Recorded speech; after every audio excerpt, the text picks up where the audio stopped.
제가 지난주에 그런 말씀을 드렸죠. 이스라엘 성들의 출애굽은 그 출애굽 자체의 목적이 있고 또 해방에 초점이 맞춰진 것이 아니라 하나님과의 관계로의 부르심이었다라는 말씀을 드렸습니다.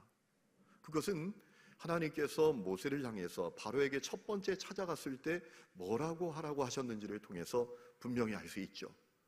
출애굽기 5장 1절에 보면 이렇게 말씀하라고 하셨습니다.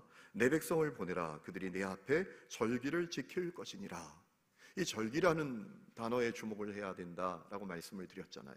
히브리어로 하가그라는 단어인데 번역하면 경축하다, 춤추다, 몸을 흔들다 이런 뜻입니다. 여러분, 우리가 누구 앞에서 춤을 춥니까? 누구 앞에서 몸을 흔듭니까? 나와 친밀한 관계 가운데 있는 사람 앞에서 춤을 추기도 하고 몸을 흔들기도 합니다. 그래서 제가 예를 들어서 말씀을 드렸잖아요. 교우들 자녀 가운데 야, 너 이름이 뭐냐라고 물으면 말 한마디 못하는 아이들이 자기 부모 앞에서는 막 춤을 춥니다. 친밀하기 때문이죠.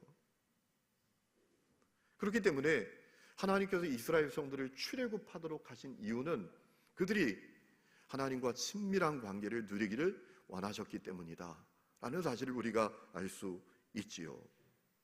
여러분, 이 사실을 우리가 기억하는 것은 대단히 중요합니다.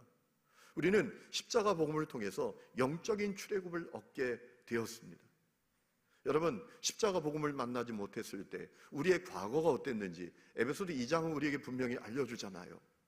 허물과 죄로 영이 죽어서 공중권세 잡은 자 마귀를 따라다니고 마귀가 이끄는 대로 살면서 본질상 진노의 자녀였었다.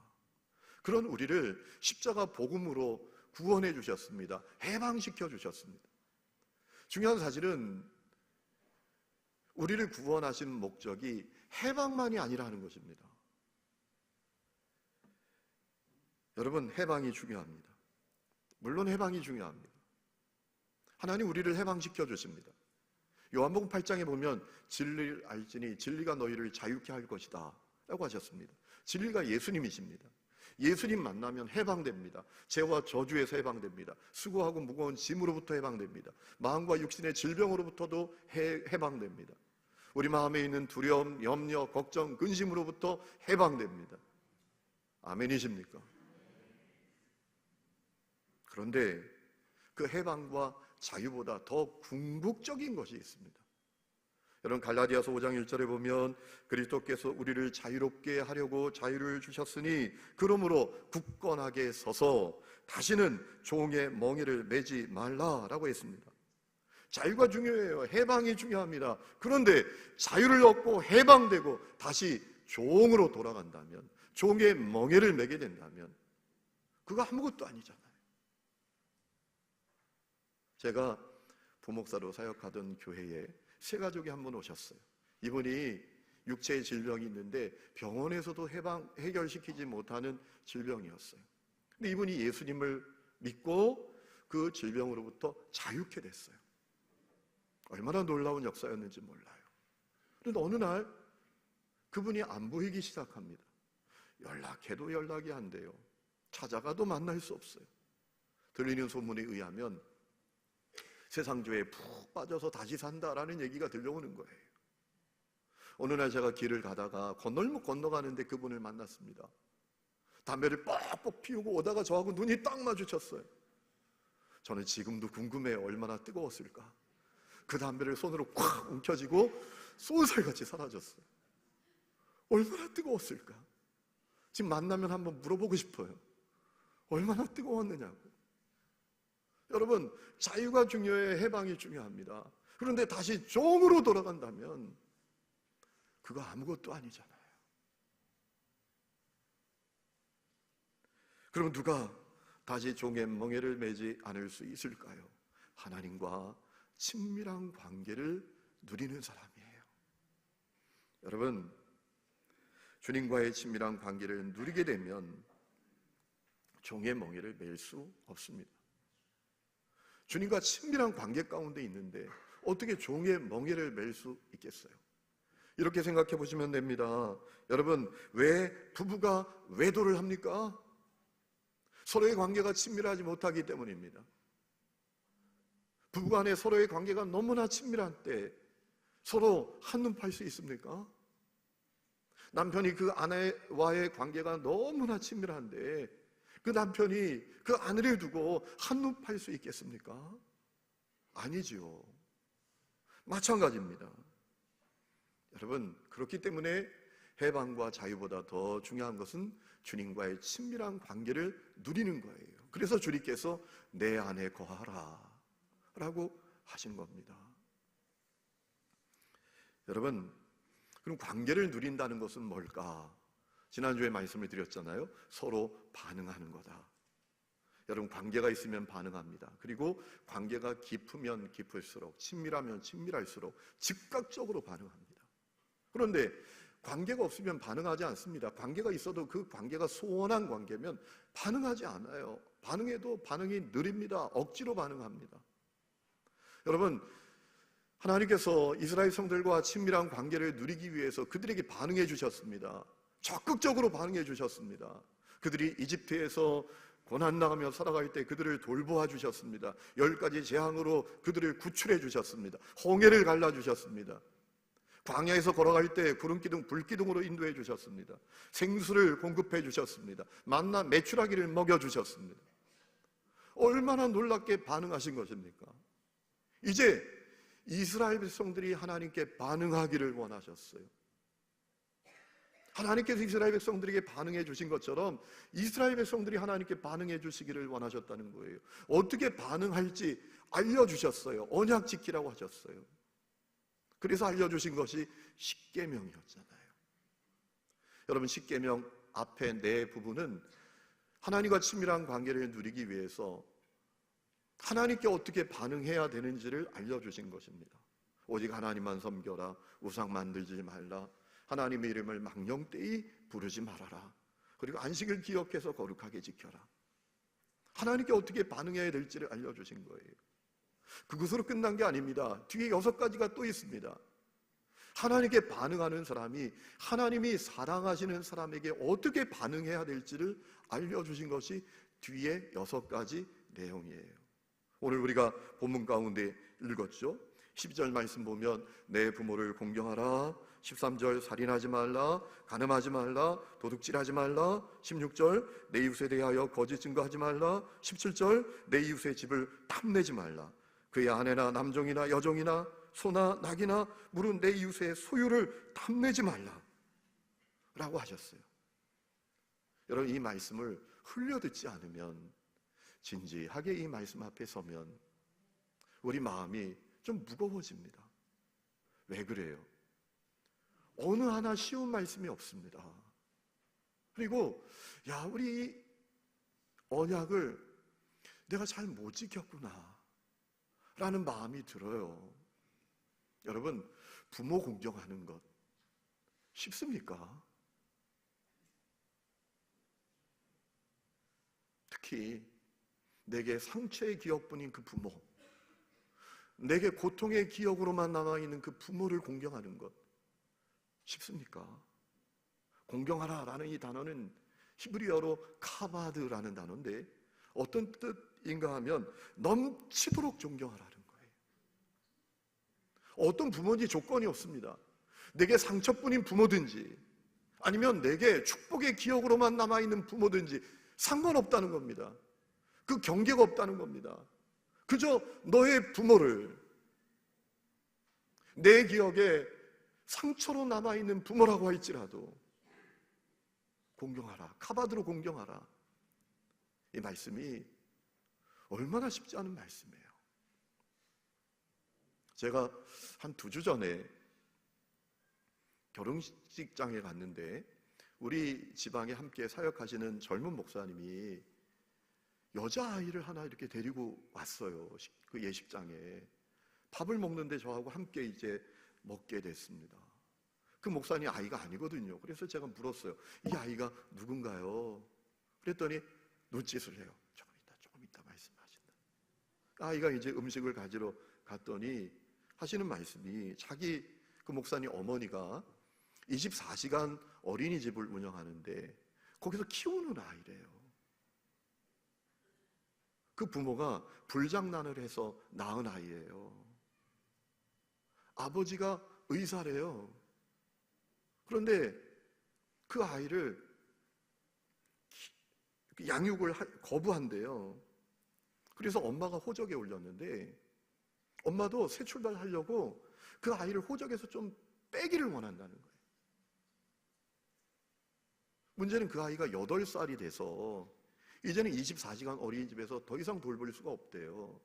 그래서 누가 그 아이를 데려가지 않으면 그 아이는 이제 고아원 시설로 가야 된다는 거예요. 8살짜리 아이인데 얼마나 이쁘게 생겼는지 몰라요. 제 마음이 너무 아프더라고요. 그런 생각이 들었어요. 그 아이가 성장해서 그 부모를 공경할 수 있을까? 그게 쉬울까? 여러분, 하나님께서 가정을 만드신 이유는 사람들이 전쟁터 같은 세상 속에 살면서 쉼을 누리고 그 가정에서 용기를 얻고 위로를 받고 조건 없는 사랑을 경험하도록 가정을 세우셨는데 이 세상에 깨어진 가정으로 말미암아 상처뿐인 부모로 말미암아 엮이는 가정이 되어버린 가정이 얼마나 많습니까? 여러분, 그 부모를 공경하는 것 정말 쉽지 않은 거예요. 그뿐만인가요? 살인하지 말라는 말씀도 얼마나 쉽지 않습니까? 왜냐하면 예수님께서 새롭게 정의해 주신 살인의 개념 때문에 그래요. 마태복음 5장에 보면 예수님께서 살인하지 말라는 이야기를 너희가 들었다. 살인하는 자는 심판을 받는다는 말씀을 너희가 들었지만 나는 너희에게 말한다. 형제에게 노하는 자, 그도 살인죄를 지은 거고, 형제에게 라가 적나라하게 말하면 골빈 놈이라고 부르는 자, 그도 살인죄를 지은 거다. 지옥 형벌을 면치 못할 거다 라고 말씀을 하셨어요. 예수님께서 살인에 대한 개념을 새로 세워주셨는데 미움과 증오가 살인이라는 거예요. 그러니 살인하지 말라는 말씀이 얼마나 어려워요. 여러분, 우리 속에 미움과 증오로 가득하게 만드는 그 대상이 있잖아요. 제자 훈련하면서 질문합니다. 당신 속에 있는 돌을 다 내려놓았습니까? 그러면 대답하는 분이 없어요. 다 마음에 돌을 들고 있는 어떤 대상이 있다는 거예요. 내 마음을 미움과 증오로 가득하게 하는 누군가가 있다는 얘기예요. 그러니 얼마나 참 고통스러워요. 요즘 피터슨 목사님이 사역을 하는데 참 너무나 사역을 힘들게 하는 사람이 한 사람이 있어요. 그 사람 때문에라도 내가 사역을 내려놔야 되겠다. 책이나 써야 되겠다. 현장 사역 그만두고 이제 연구하고 책이나 쓰면서 사역을 해야 되겠다라는 마음을 가지고 기도원에 올라가셨어요. 그분이 간절히 기도하다가 천둥처럼 들려오는 주의 음성을 듣게 됩니다. 사람은 하나님의 형상이다. 여러분, 사람의 가치는 그 속에 있는 하나님의 형상이란 것 때문에 가치 있는 거잖아요. 사람의 가치는 그의 소유, 그의 지식, 그의 지위, 그의 성품, 그것에 따라 사람이 가치 있는 게 아니라 그 속에 있는 하나님의 형상 때문에 가치 있는 것이다 라는 거죠. 그래서 나의 가치로 사람을 미워하고 증오하는 것은 그 속에 있는 하나님의 형상을 우리가 부인하는 거예요. 그런데 문제는 우리가 그걸 알면서도 미움과 증오 내려놓는 게 정말 쉽지 않잖아요. 그래서 괴롭잖아요. 간음하지 말라는 말씀도 얼마나 쉽지 않은 말씀이에요. 왜냐하면 예수님께서 새롭게 정의해 주신 간음이란 개념 때문에 그렇죠.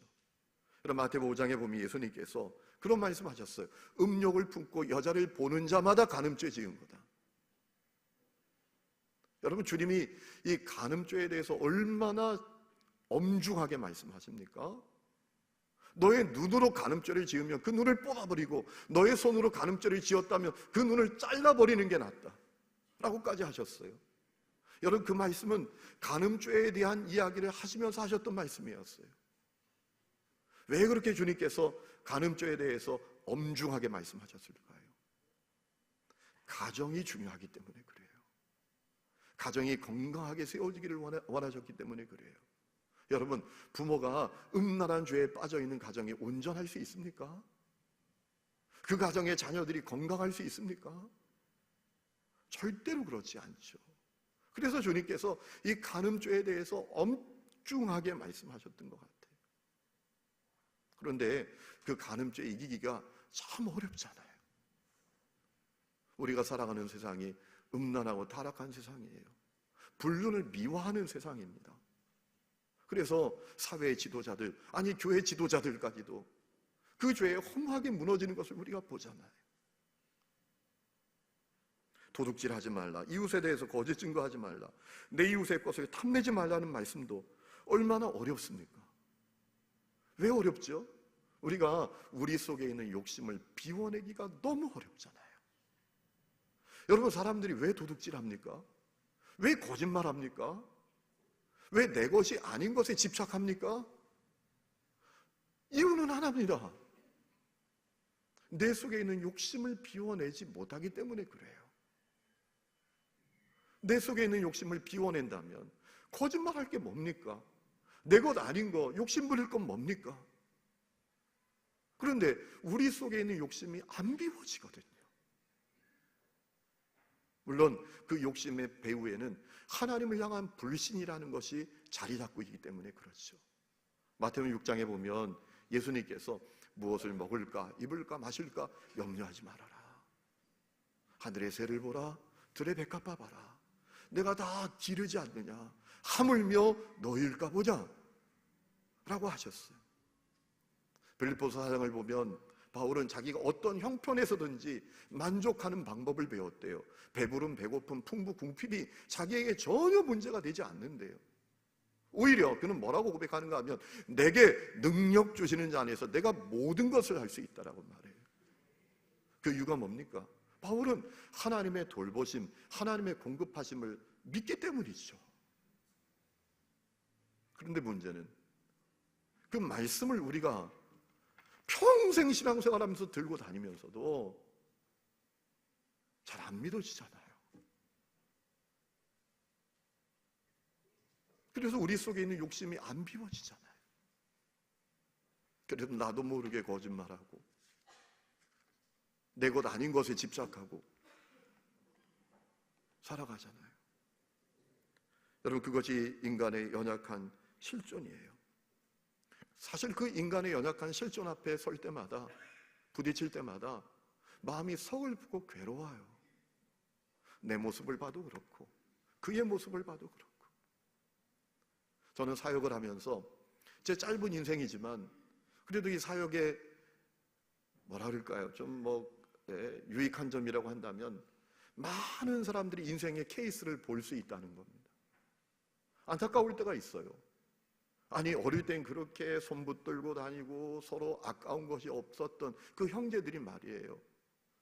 그 돈 없어도 살 것 같은데 그 돈 때문에 원수가 되고 사는 모습을 보면서 얼마나 마음이 안타까운지 몰라요. 제가 볼 땐 그 돈 없어도 얼마든지 살 수 있을 것 같아. 그런데 그거 욕심 비워내지 못해서 원수가 되고 형제끼리 막 소송을 하고 참 서글퍼요. 여러분, 사도 바울도 그 서글픔과 괴로움에 직면했던 적이 있었던 것 같아요.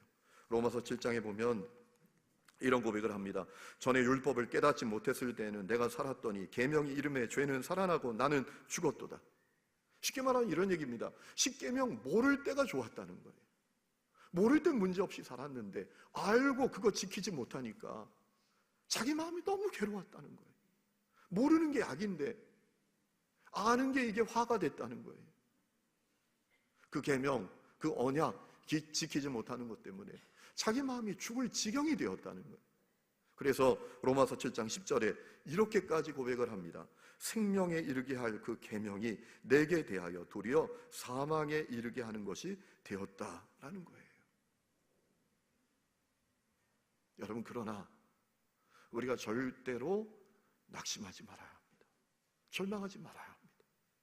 우리가 너무나 보잘것없고 연약한 인간의 실존을 갖고 있지만 낙심하지 말아야 돼요. 그 이유는 무엇입니까? 다른 것 아닙니다. 그렇기 때문에 예수님이 오신 것입니다. 예수님이 하나님이신 그분이 사람이 되신 것입니다. 여러분, 하나님의 언약을 깨뜨린 죄값 내가 받지 않고 예수님 당신께서 받으시기 위해서 하나님이신 그분이 사람으로 오신 거예요. 여러분, 하나님의 언약을 지키지 못한 그 대가는 혹독합니다. 부모 공경하지 않으면 죽이라고 했어요.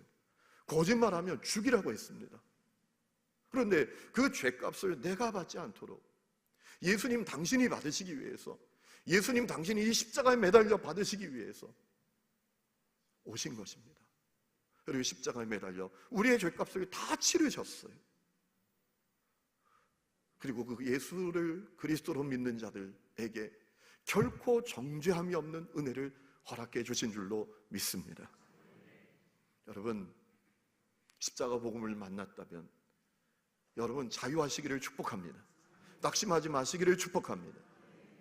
주님이 여러분의 연약함을 너무나 잘 아셔서 이 땅에 오신 거예요. 내가 받아야 될 죄값을 다 치러주신 거예요. 그리스도 예수 안에 있는 자에게 결코 정죄함이 없다라고 말씀하셨잖아요. 그런데 우리가 한 가지 더 기억해야 할 것이 있습니다. 예수 십자가 보혈은 우리의 죄값만 해결하는 게 아니라는 겁니다.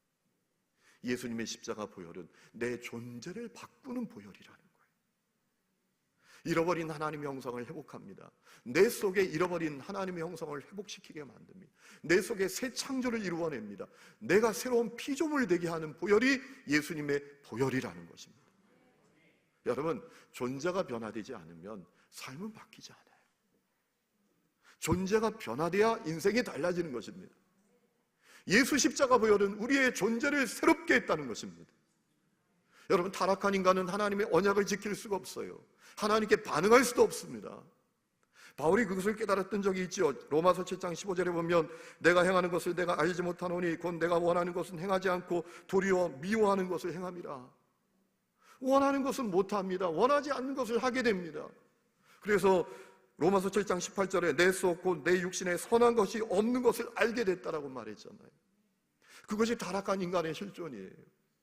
지난주에 장래가 창창한 프로야구 선수 둘이 새벽까지 진창 술 마시다가 말이에요, 한 자매를 성폭행해서 구단에서 제명당했습니다. 여러분, 그들이 그럴 것이라고 마음이나 가졌을까요? 그날 경기 끝나고 퇴근하면서 오늘 저녁에 새벽까지 술 진창 마시다가 어떤 여자를 성폭행해야지, 이런 생각을 가졌었을까요? 아닐 겁니다. 그들에게도 꿈이 있었을 거예요. 계약 기간이 끝나고 FA 계약을 맺게 되면 엄청난 연봉을 받아야지, 성공해야지. 그런 일을 벌이면 내 인생 끝나, 앞길 벼랑으로 나락으로 떨어지는 거야. 그런 마음이 있었을 거예요. 그런데 원하는 건 못하고 원하지 않는 것을 하게 되어서 나락으로 떨어졌잖아요. 여러분, 타락한 인간은 하나님의 언약을 지킬 수가 없어요. 그러나 십자가 복음을 만난 사람은 할 수 있어요. 왜냐하면 새로운 피조물이 되기 때문인 것이죠. 사랑하는 성도 여러분, 여러분 십자가 복음을 믿으시나요? 십자가 복음을 만나셨나요?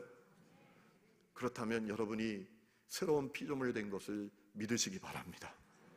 내가 주님 안에서 새 창조를 얻은 새로운 존재가 되었다는 사실을 믿으시기를 바랍니다. 확신하시기를 바랍니다. 확신이 삶을 바꾸어냅니다. 그렇다면 이제 그 확신을 우리가 가졌다면 어떻게 주님과 친밀한 관계를 누리면서 주님께 잘 반응하며 살 수 있겠는가? 저는 오늘 말씀을 묵상할 때 주님께서 저에게 두 가지 마음을 주셨어요. 첫 번째는 내 마음의 왕자를 차지하려고 하는 우상을 내몰아내야 한다라는 거예요. 여러분, 사람은 다 마음의 왕자가 있어요. 그 마음의 왕자에 누가 앉아있는가에 따라서 인생이 달라집니다. 안타깝게도 오늘 많은 사람들의 마음의 왕자에 자기가 만든 우상이 자리를 차지하고 있어요. 돈, 명예, 권력, 쾌락, 성공과 같은 우상들 말이죠. 여러분, 그 우상들이 하나님과의 언약을 깨트리게 만드는 거예요. 사람과의 관계도 깨트리게 만드는 것 말이죠. 내 속에 있는 그 탐욕이란 우상 때문에 사람과의 관계가 다 깨지는 것 아닙니까? 하나님과의 언약도 지키지 못하는 거잖아요. 급진적 제자도로 우리에게 잘 알려진 카일 아이들먼이라는 목사님이 계십니다. Not a Pan이라는 책을 쓰셨죠. 그분이 쓴 책 가운데 신들의 전쟁이라는 제목의 책이 있습니다. 그분이 거기서 이런 얘기를 해요. 자기가 참 이상한 것을 본대요. 아니, 돈을 저렇게 많이 가졌으면 욕심 부릴 것 없잖아. 그런 사람들이 세금 탈루하고, 야, 저 정도 인생을 즐기면 뭐 부족한 게 있겠나 싶은 사람들이 더 짜릿한 쾌락을 탐닉하고, 야, 저 정도 성공했으면 대단한데, 그런 사람들이 막 성공에 목말라 하고, 그 이유가 뭘까라는 거죠. 그런데 중요한 사실을 깨닫게 됩니다. 그 마음의 왕자에 자기가 차지하고 만든 그 우상이 자리를 잡고 있는 거예요. 그래서 그 우상이 그의 인생을 좌지우지하는 것입니다. 주님이 움직이는 게 아니에요. 자기도 움직이는 게 아닙니다. 자기가 만든 우상, 그 마음의 왕자를 차지하고 있는 우상이 그의 인생을 흔드는 거예요. 그래서 자기가 원하지 않음에도 그렇게 살아가는 거란 말이에요. 결정적인 것은 그 마음의 왕자를 차지하고 있는 그 우상이 그의 인생을 진정으로 행복하게 못하죠. 참된 만족을 주지 못하죠. 결국 허무하고 공허하게 만들 뿐이죠. 그렇기 때문에 우리 마음의 왕자를 차지하려고 하는 우상을 우리가 내몰아내야 한다는 거예요.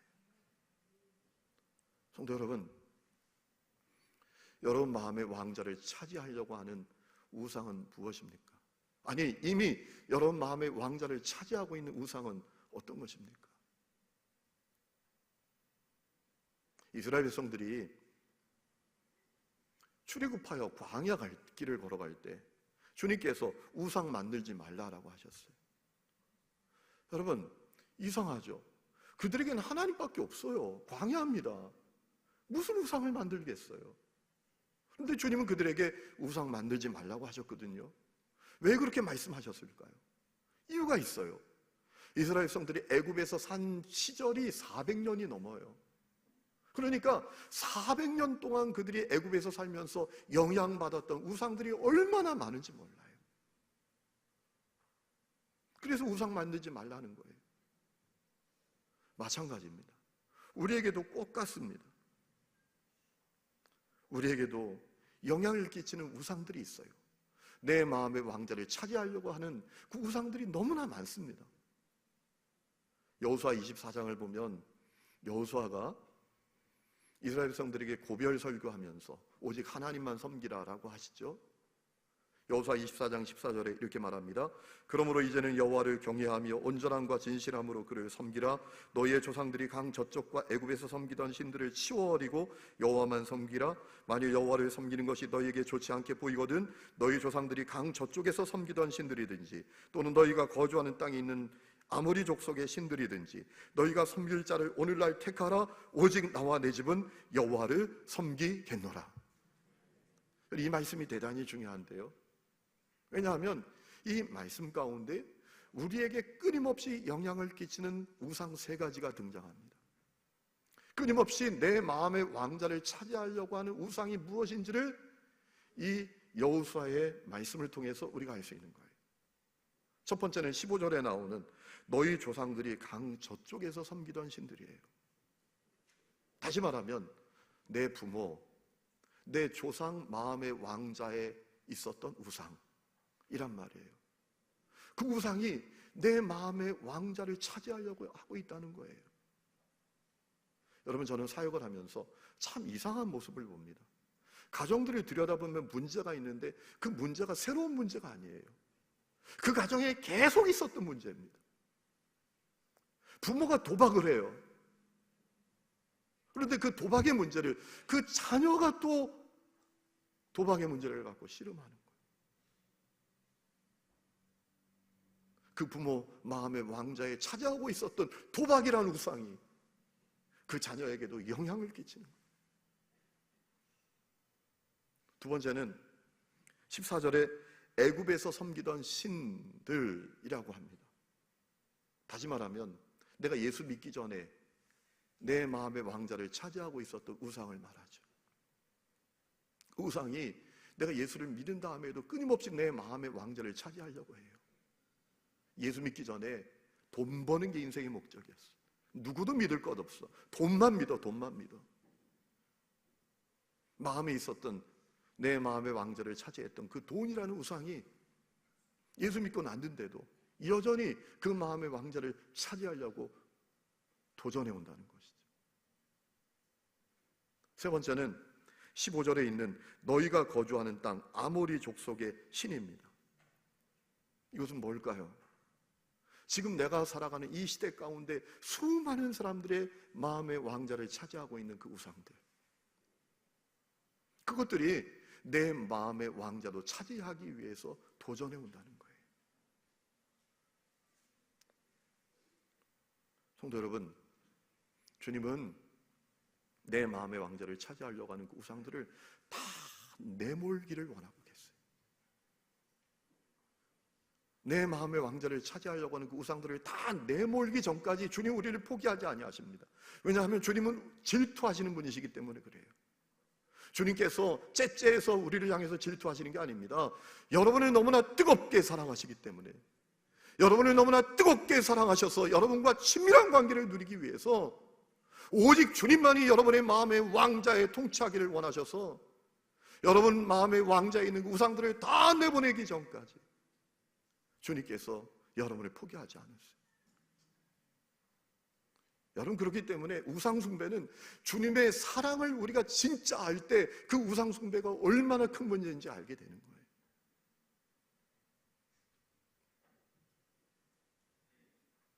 주님께서 우리를 너무나 뜨겁게 사랑하시죠. 성도 여러분, 여러분 마음의 왕자를 차지하고 있는 우상이 무엇입니까? 도전해오는 우상들이 무엇입니까? 다 내보내시기를 주의 이름으로 축원합니다. 그래야 주님과 친밀한 관계를 누리게 됩니다. 내보내지 않으면 안 됩니다. 내보내지 않으면 심각한 문제가 벌어집니다.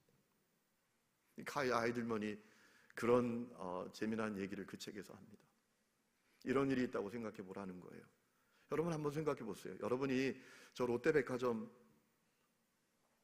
옆에 있는 호텔, 롯데호텔에 갔는데, 아니 커피숍에 제가 앉아 있어요. 어느 날 여러분이 갔더니, 그런데 처음 보는 여자하고 앉아 있는 거예요. 이상하다 싶어서 그냥 지나가기는 그렇고 가서 인사를 했어요. 목사님 어떻게 여기 오셨느냐고. 제가 조금 놀래요. 여러분이 물었어요, 저에게. 이 여자분은 누군가요? 근데 제가 대답하기를 애인이에요 그러는 거예요. 여러분이 얼마나 놀라겠어요. 그럼 사모님은 어떡하고요? 그때 제가 난 그 여자도 사랑해요. 너무 심각한 표정 짓지 마시고, 얘예요, 얘. 주님께서 우리를 그렇게 뜨겁게 사랑하신다는, 내 마음의 왕자의 우상을, 왕자를 차지하고 있게 하는 것, 그 주님께서 질투하고 계신다는, 그거 내몰아야 한다는 것입니다. 그래야 주님과의 친밀한 관계가 시작이 되고 정말 복된 삶을 살 수 있다는 것이죠. 또 하나는 주님의 사랑 안에 거하는 것입니다. 여러분, 요한복음 15장 8절을 보면 예수님이 이런 말씀 하셨어요. 너희가 열매를 많이 맺으면 하나님께서 영광을 받으실 것이다. 그럼 우리가 어떻게 열매를 많이 맺어서 하나님께 영광을 돌릴 수 있을까? 그 다음에 바로 말씀하셨어요. 요한복음 15장 9절에 아버지께서 나를 사랑하신 것 같이 나도 너희를 사랑하였으니 나의 사랑 안에 거하라 라고 했어요. 주님의 사랑 안에 거하면 된대요. 여러분, 우리가 부모 공경하고 살인, 간음, 도둑질, 거짓말하지 않고 이웃의 것 탐내지 않고 오히려 나누고 베풀고 선교하고 축복하고 하늘 창고 채우며 아름다운 열매를 맺을 수 있는 길은 무엇인가? 주님의 사랑 안에 거하는 거라고 하셨어요. 주님의 사랑 안에 거한다는 게 뭘까요? 이 안에 거하라라는 이 표현을 우리가 좀 생각해 보면 되는데요. 안에라는 단어는 히라보로 엔입니다. 뭐뭇과 함께라는 의미를 갖고 있어요. 거하라라는 단어는 히라보로 에노입니다. 머무르다 라는 뜻이에요. 그러니까 나의 사랑 안에 거하라라는 것은 주님의 사랑과 함께 머무르라 라는 거예요. 다시 말하면 늘 주님의 사랑을 생각하고 언제나 주님께서 얼마나 나를 사랑하시는지 잊지 말고 기억하라는 것입니다. 그러면 열매를 많이 맺어 하나님께 영광 돌리는 삶을 살 수 있다는 거예요. 여러분, 이런 생각을 한번 해보시면 어떨까요? 여러분 집에 여러 방면에 정말 능력이 있는 사람이 있어요. 돈도 많습니다. 경제적인 능력도 대단합니다. 그리고 가장 중요한 것은 그가 여러분을 너무나 사랑합니다. 여러분, 그렇다면 여러분 마음이 어떨까요? 든든하지 않을까요? 여러분 마음이 너그러워지지 않겠습니까? 여러분, 제가 지금도 잊혀지지 않는 친구가 있는데요.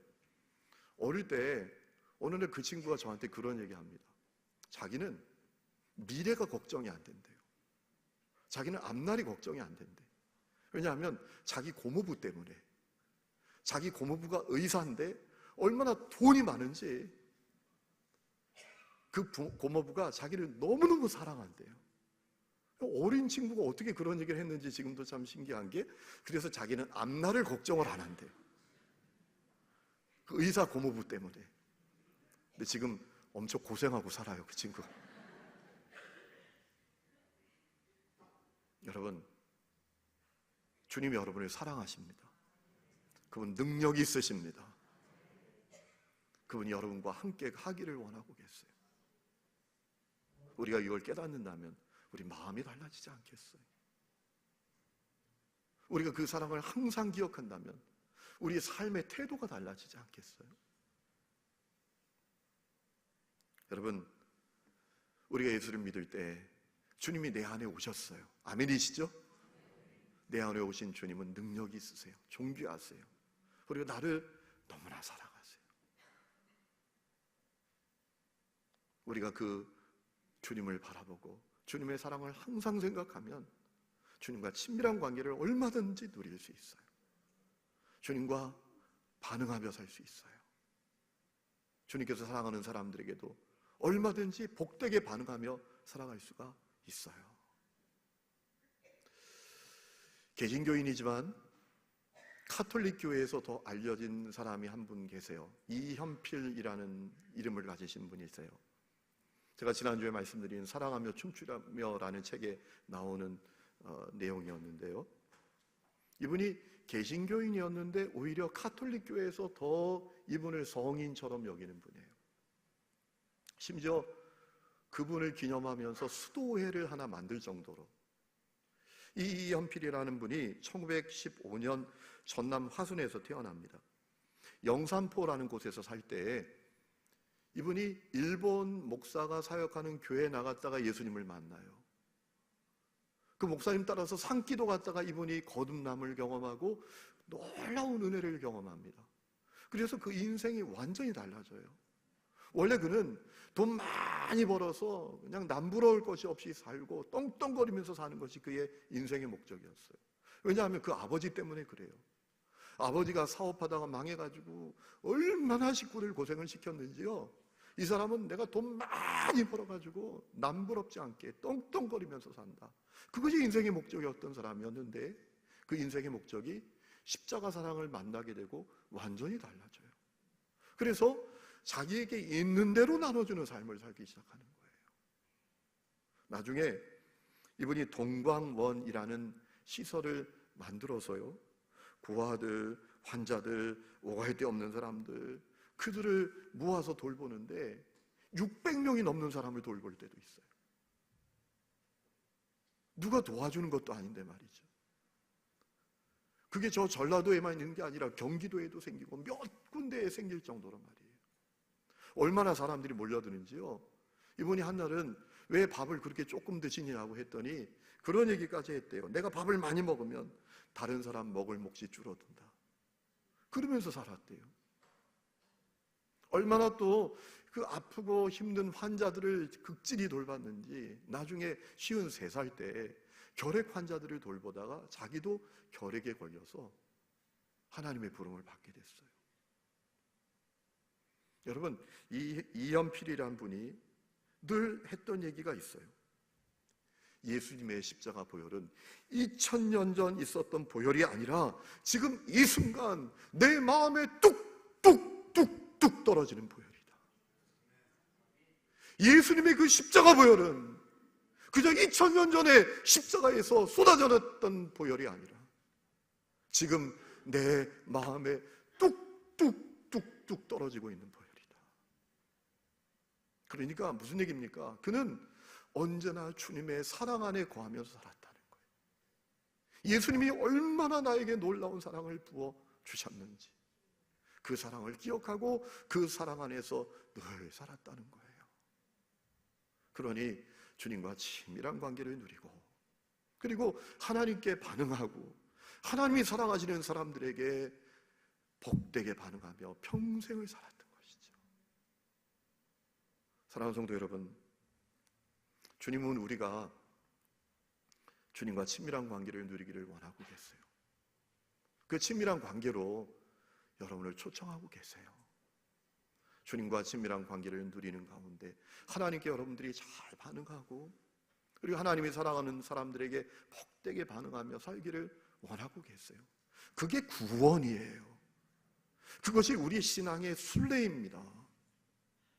그 구원받고 그 신앙의 순례길 걷다가 어느 날 주님께서 오라 라고 하면 안개처럼 짧은 인생을 살다가 그저 가는 겁니다.